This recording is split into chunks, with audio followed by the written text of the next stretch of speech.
This is the One Step Better podcast.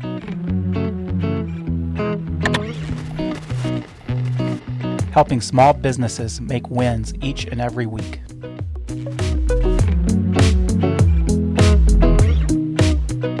Hello, everybody, and welcome back to the One Step Better podcast. I am Mike, and with me today, we have a very special guest. Liz Cortes is joining us. Liz, welcome. Thanks for joining us. Hi. Thank you so much, Mike, for having me on. Absolutely. Liz helps a lot of organizations in the digital space. She tries to make things look really good, really functional, beneficial, helpful, all of the things. You're going to learn a lot from Liz about all of the things that she helps small businesses with. And so, Liz, we're excited to have you on. Here's where we want to start. As always, anytime we have a new face on, we want to have an opportunity to get to know you a little bit better. So tell us a little bit about who you are and what you do. So I went from fitness influencer to starting a business with my husband. So got out in the fitness industry, went down the crazy path. I want to work with my husband, and we started this digital marketing agency. He came from the restaurant industry. I came from fitness, and we said, hey, online marketing works awesome for both of our industries. Let's help small businesses that we love, local small businesses that just need help. They need someone to help guide them. And how do we mush that together from both of our backgrounds? So that's how we got started. And that was 7 years ago. Oh, wow. So I'm sure you have some fun stories about, now you're in business with your husband, and there's the good and the bad of my business partner is also my spouse. What's been your experience jumping in to business with your husband? So it was tough in the beginning because we were both used to running our own companies and very tough. I know how it goes. Communication, roles, staying in your lane. We had to learn all the things. And of the 7 years that we have worked together, 6 of those years, we've had couples counseling. That's the key to successful couples working together, or even families working together. And, now, man, for 3 years, we really are in a great flow. And one thing just I love about when you work with your family, if tough things happen in life, you know enough to be able to pick up the slack for the other one. And so your clients don't know if there's an emergency or a death or something that happens and you need to take a little bit of extra time off. Your spouse can pick up the slack and help during those seasons. Yeah. It's always fun whenever we have, family run business, or maybe it's husband, wife, operators that come in and they start to talk about things. That's always the question we like to get into, because the dynamic there is, man, if I have an employee that I'm upset with, at least at the end of the day, if we don't have a chance to talk about it, I get to go home and I can push it till tomorrow. You can't do that whenever the person you're upset with is also your spouse. So it presents some interesting challenges. Enough of that. Right. Enough of that. So you guys have been doing this digital marketing agency for about 7 years now. What have been some of the ebbs and flows, the things that you've learned along the way in your own business? So when we first launched, our very first client fired their marketing team and asked us to do all their marketing. So immediately we needed to become a digital agency. We hired a graphic designer first, hired a web developer second, then I helped with the social media, all the things. And they also, the number one thing they really needed to know was local SEO. It was a laundromat. They needed a local presence. They needed visibility. They had 3 locations back then, and they hired us to do everything. So my husband was like, sure, we can do that. And I would say now web developers or graphic designers may disagree, but I think that local or SEO is probably the hardest type of marketing to learn. There's the most that's in there. Google is constantly changing. And he did a deep dive, and thank goodness he's a researcher and loves it, but he just loves SEO and loves all the reports and the tech and all the research and solving really complex, annoying problems of how do you show up on Google, that beast of Google. So that's how we got started with it. Wow. So that was client number 1. And you've since then expanded to multiple different offerings. I love the attitude of, we could do that. And then behind the scenes, it's, what are we doing? Let's figure this out. That's awesome. That's really cool. So you mentioned that local SEO is it's really difficult space or really SEO in general is a difficult space in the marketing world. What are some of the struggles that you find as you start to bring on new clients that really want to up their presence online? The biggest thing that we see is clients not getting reviews. Yeah. And reviews is a huge ranking factor. So if you want to understand ranking factors, you can Google Moz ranking factors. There's a great blog up there, and there's a ton of ranking factors of how do you show up on Google. And getting reviews is huge. Also, what is on Google? Well, it's Google Business Profile. So you have to have that filled out. So those directory listing sites, those are the top two things that just a lot of people, you're busy. Yeah. And a lot of people just they feel bad about asking for the review, or they don't want to be too invasive. And so they don't do it, or they don't train their staff to ask for reviews, because just sending an email or text, sometimes that just doesn't work. But if you have a personal conversation, they're giving you a compliment, that's an amazing time to ask for a review. And I had a hygienist that was cleaning my teeth, and I gave her a compliment, and she did it. She didn't know her strategy, and she asked for me to leave her a review. That's I was awesome. like, this is what I teach. Yes. That's the only person I've ever seen do that out of all the services I've bought. That's great. That's great. So whenever you're getting into those review processes with a new client, do you try to stratify like, all right, we want reviews on this site or that site? Is it everywhere under the sun, or do you find that there's some more reviewed site types that, whether it's even Google themselves, that you try to focus on? Like, let's hit this one pretty hard. Yes, the top one is definitely Google. Google is the first one that we say if you're just getting started, you need at least 10 reviews on like your top, let's say 10 platforms for your industry. Now, each industry, some of them will overlap, like Google, Yelp, Facebook. Those will overlap. Those are great places to get reviews. If you're doing B2B sales, definitely getting recommendations on LinkedIn Yeah. is really great, like if you're B2B.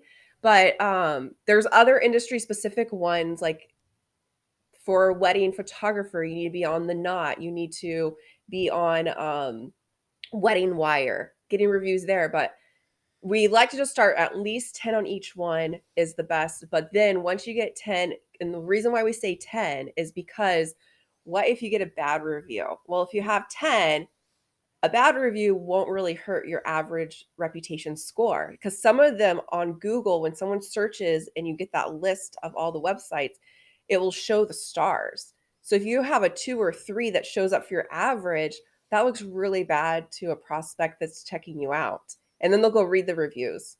So bad reviews aren't the worst. Like you can't make everyone happy. No one can be perfect. So having, some bad reviews is normal. It's just you don't want to have your average star rating be a 2 or a 3. You don't want that. At that point, you might want to start to think about like, hey, you know what? I got 10 reviews and they're all a 2. Maybe there's something to this. Maybe I actually need to Yes, fix right. something. Yeah, that's interesting. So you really start with where are your customers at? I think the Knot is a great example of that. If I'm about to plan a wedding, that's a huge website that there's a lot of stuff connected to. So if I'm a supplier or a vendor in that area, I need to be on that site.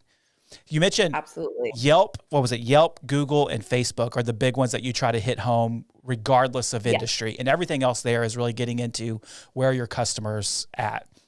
That's interesting.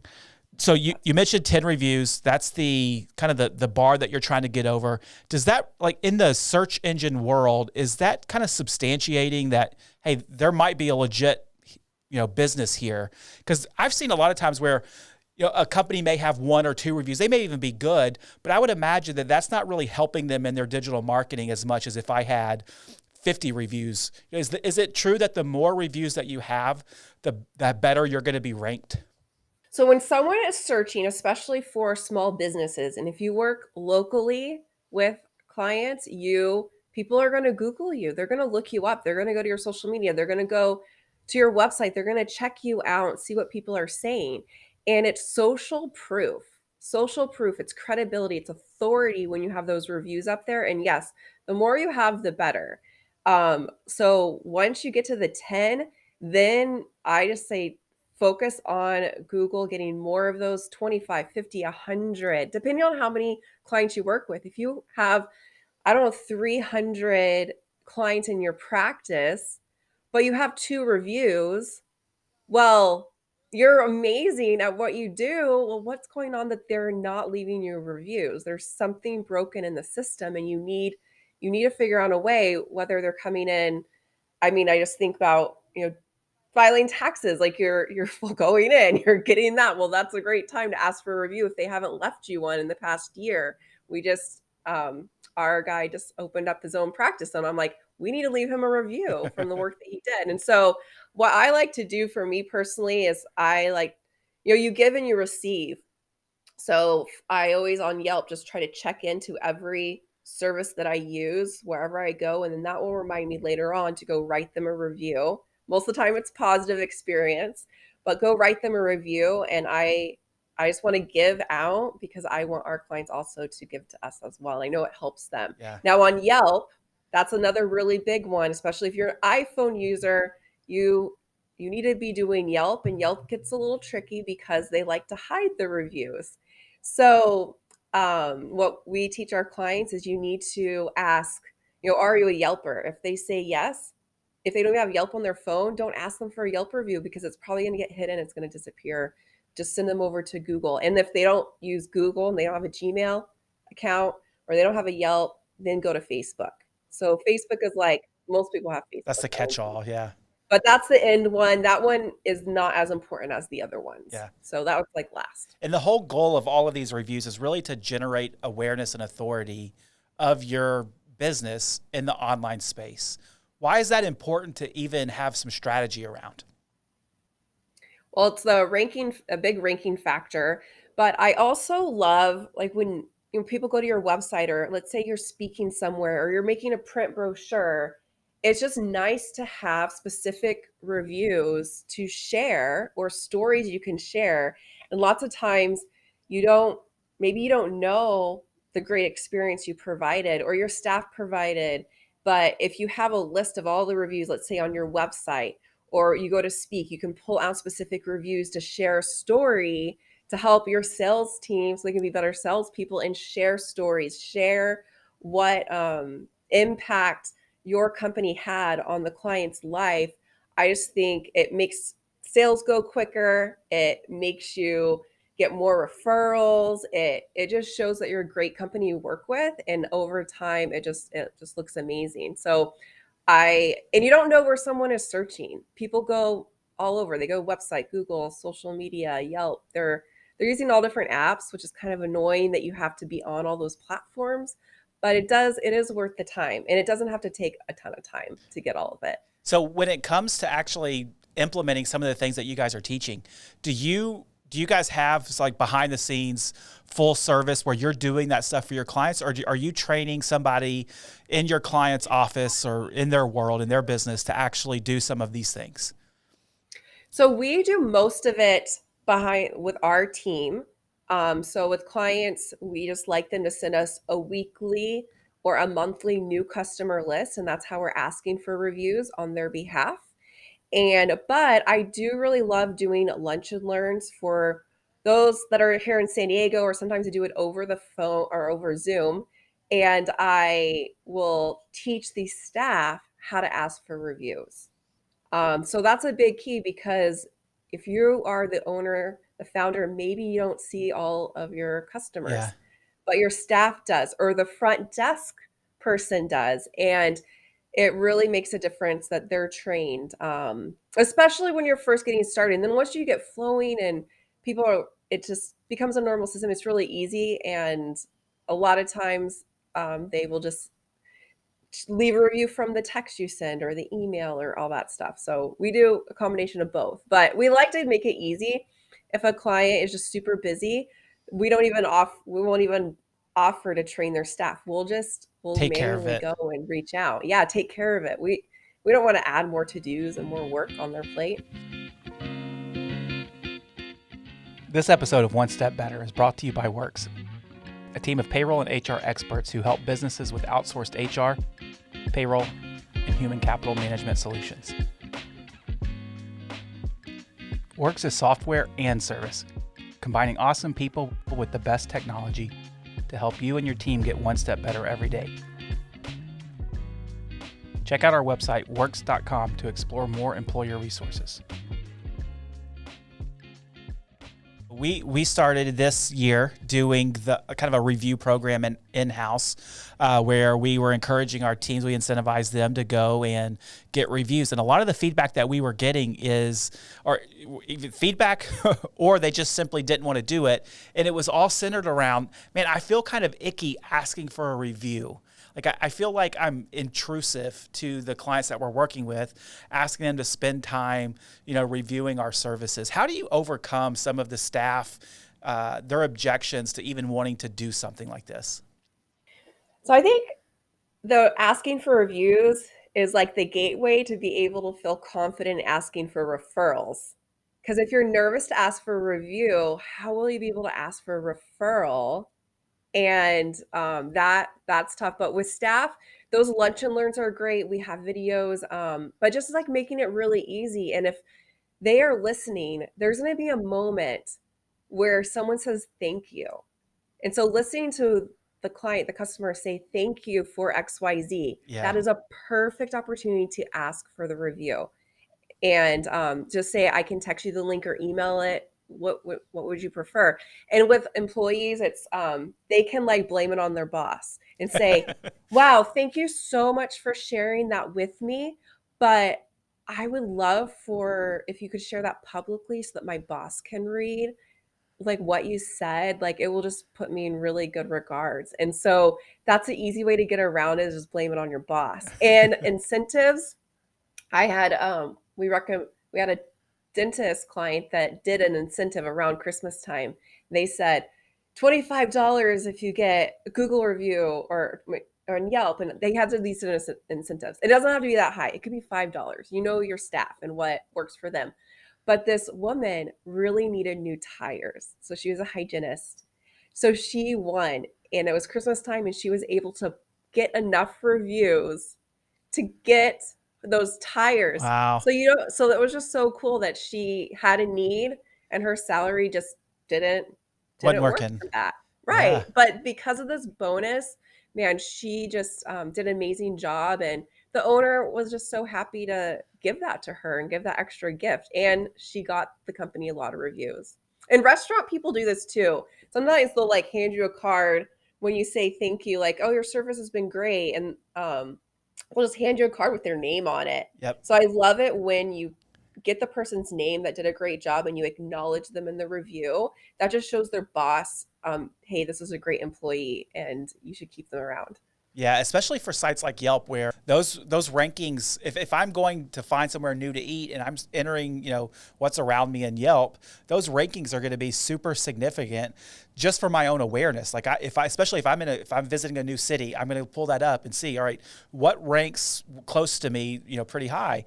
And if you're not even on the list, it's hard to get found by people who are new to an area or trying to find something that's maybe a little bit out of normal or out of routine. I like that idea of, here is my incentive for a server or whoever it may be. Here's my name. Here's my, here's how you could do that review. Here's a little card on, you could help me out. And I think that's really cool. Even for our own practice, we noticed an uptick in our own SEO stats just based on that. We did it in first quarter of this year, and we got about 50 reviews from across the team. And we had uptick in our stats just shortly after that because, and the only thing that we could ascribe it to, the only thing that changed really is we had more reviews in Google. And so it was an interesting thing to see play out. One thing just to say real quick to watch out, not for you, but for everyone else. I'm glad you did that at the beginning. You saw 50. For everyone that's listening to this or watching this right now, Google is doing some tricky things. They're kind of being like Yelp, and they're removing reviews if you're getting too many coming in. Really? So make sure you're staggering. This is something new we've been seeing in the past couple of weeks. Reviews disappearing on Google. They used to never do that, and we've been seeing it. So just like with Yelp, you don't want to have too many go out. You want to do that with Google too right now, and just Like that's why organically asking is amazing.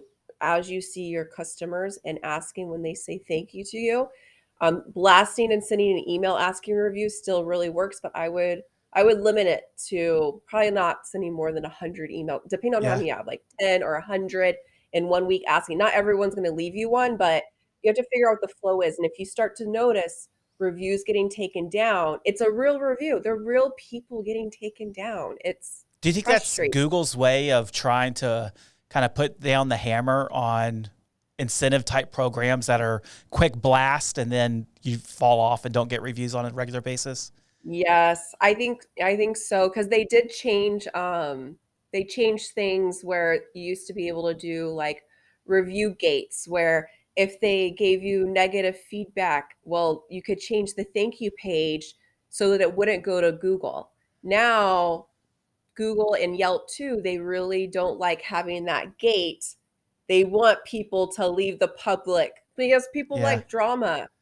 Business owners, we don't like drama, but average people like drama in the news and like so they're playing that game too, which is frustrating, but yeah, if you just focus on getting positive reviews, you will be good, but just stagger out when you email and blast out and then you'll get into a flow. So don't get frustrated if they get taken down. You can always there's nothing wrong with tracking the reviews or taking screenshots and then asking your client to repost. We've done that for clients on Yelp. Like, hey, can you repost this maybe with a photo? Can you so yeah, when you're leaving reviews, if you add a photo, add a couple paragraphs, that helps it to stay up there. Yeah, that's interesting. I did not know that. That's good to know. We'll have to stagger that a little bit better. Maybe not so much of a sprint all at one time. So, as you guys are getting further into the digital space, obviously SEO is a big deal. Reviews are super important. What's kind of that next step that you're helping your clients walk down in order to try to really bolster their digital presence?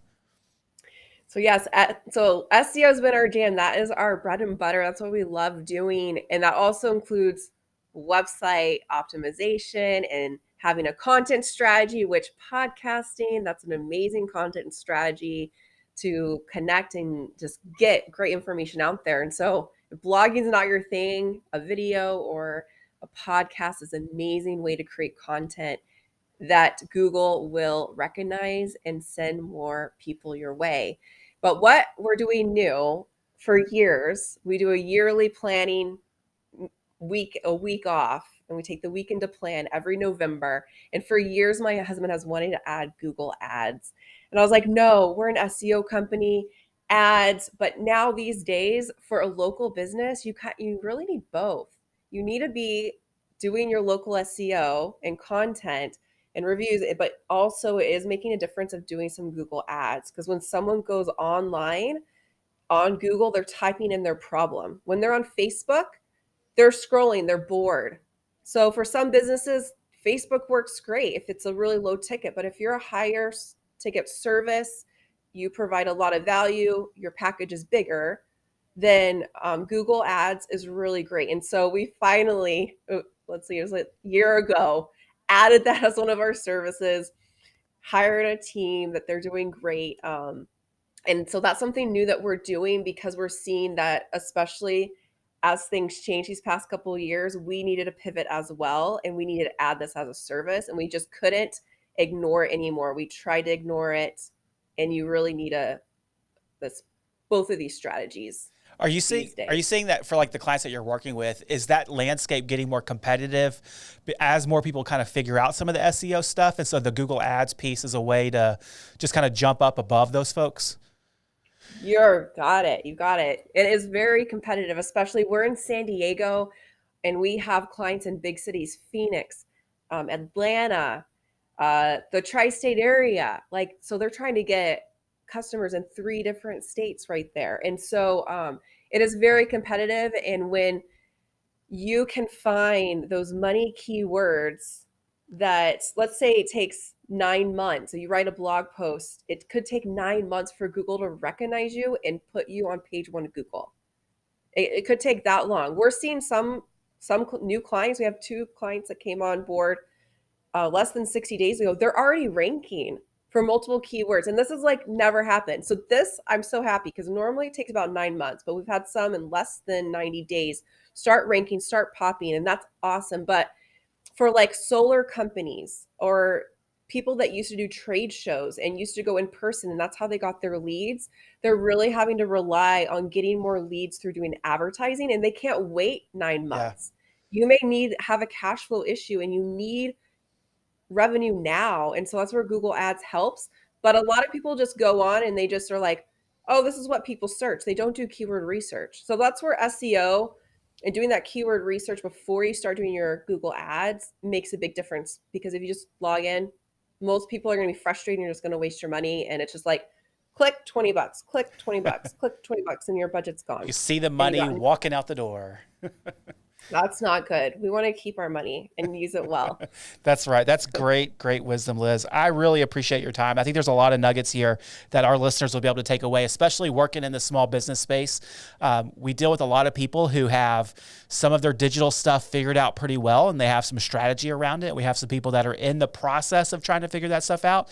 And then we have other clients that just simply, it's just not their jam. It's not their bread and butter, and they've tried to ignore it. And I think that you've hit on all three of those with some wisdom to say, this is important. And if you aren't doing some of these things, it's really important that you consider it. So I appreciate your wisdom. I appreciate your time. Thank you very much for joining us. Liz, last thing, tell everybody where we can find you. Where can we follow up and get some more information about your agency? Yes, we are RebelFish Local in San Diego.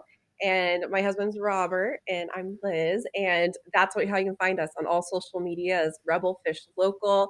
And we have lots of cool free offers. I film video courses and trainings. We like to just give a lot of value and teach you what to do because there's a lot of people that just don't have the budget to hire agency yet. So we have a lot of free content online so that you and your team can get started on some simple things so that you can get found on more Google searches and get more reviews and make more money in your small business. Excellent. Thanks, Liz. I appreciate your time. Have a great day.